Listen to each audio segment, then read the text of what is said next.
Welcome to Geetamrit. Bhagavad Gita में जीवन के मूल प्रश्नों का उत्तर मिलता है। मैं कौन हूँ? आत्मा क्या है? आत्मा का स्वरूप कैसा है? गीतामृत में इन्हीं विषयों का वर्णन सरल शब्दों में। पिछले सेशन में हमने चर्चा की थी अध्याय 2 श्लोक 32 एवं 33। आज के चर्चा का विषय है अध्याय 2 श्लोक 34 एवं 35। अध्याय 2 सांख्य योग, द योग of knowledge, the knowledge of self. श्लोक 34।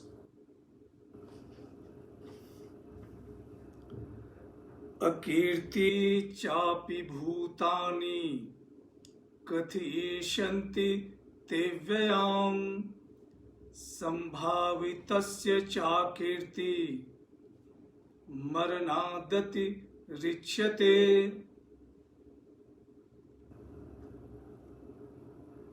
भगवान कृष्ण कहते हैं कि हे अर्जुन, लोग तुम्हारी अपकीर्ति की चर्चा बहुत काल तक करेंगे। सम्मानित व्यक्ति के लिए अपकीर्ति मृत्यु से भी बढ़कर है। Men will ever recount the ill fame for honored person, for respectable person. Ill fame is worse than the death. भगवान श्री कृष्ण कह रहे हैं कि हे अर्जुन, अगर तुम इस धर्म युद्ध में भाग नहीं लोगे तो पाप के भागी तो बनोगे ही, अपकीर्ति भी तुम्हारे हाथ आएगा। अर्जुन युद्ध शुरू होने से पहले ही पलायन कर गया। ऐसी अपकीर्ति तुम्हारे लिए असहनीय होगा। तो इस अपकीर्ति से बचने के लिए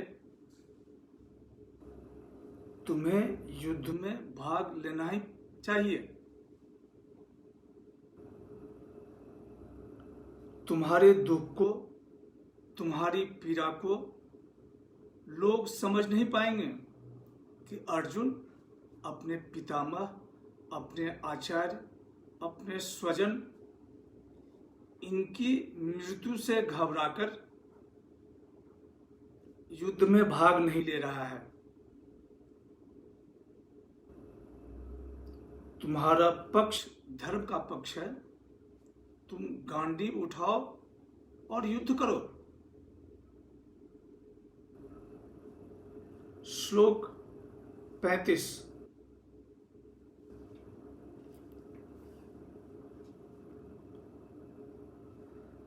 भयाद्रणा दुपरंतम मस्यन्ते त्वां महारथा येषां च त्वं बहुमतो भूत्वा यास्यसि लाघवम्।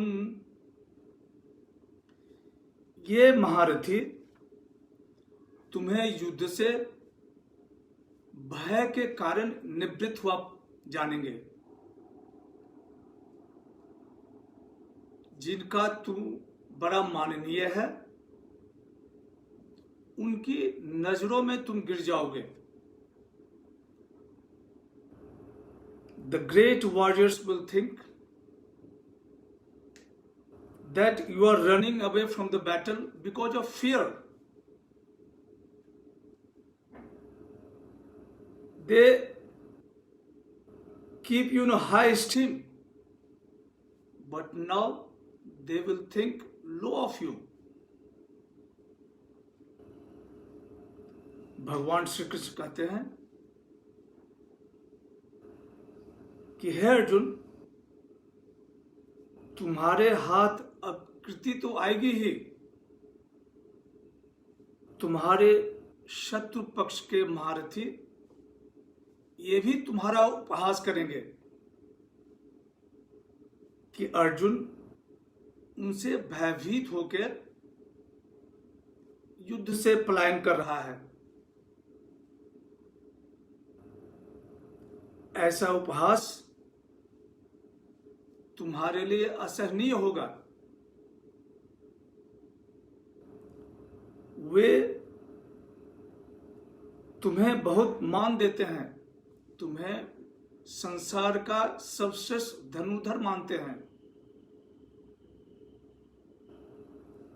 तुम्हारे तर्कश में विश्व पितामह से भी बढ़ के वान हैं। तुमने अपने युद्ध कौशल से भगवान शिव को भी प्रसन्न कर रखा है। तुम्हारे पास पशुपतास्त्र अस्त्र है जिससे कि पूरे दुनिया में प्रलय किया जा सकता है।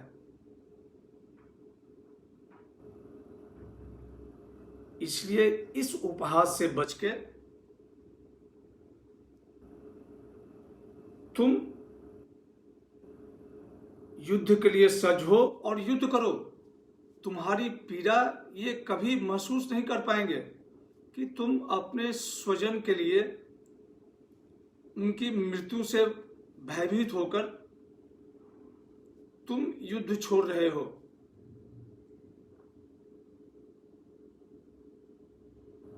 तुम अपने आप को सज्ज करो और धर्म युद्ध के लिए तैयार हो जाओ। यहां देखते हैं कि कुरुक्षेत्र के मैदान में भगवान कृष्ण सभी यत्न से कोशिश कर रहे हैं कि अर्जुन उत्साहित होकर युद्ध में भाग ले। आज यहीं समाप्त करते हैं। ओम सहना भवतु सहनो भुनक्तु सह वीर्यं करवावहै तेजस्विनावधीतमस्तु मा विद्विषावहै। ओम शांति शांति शांति।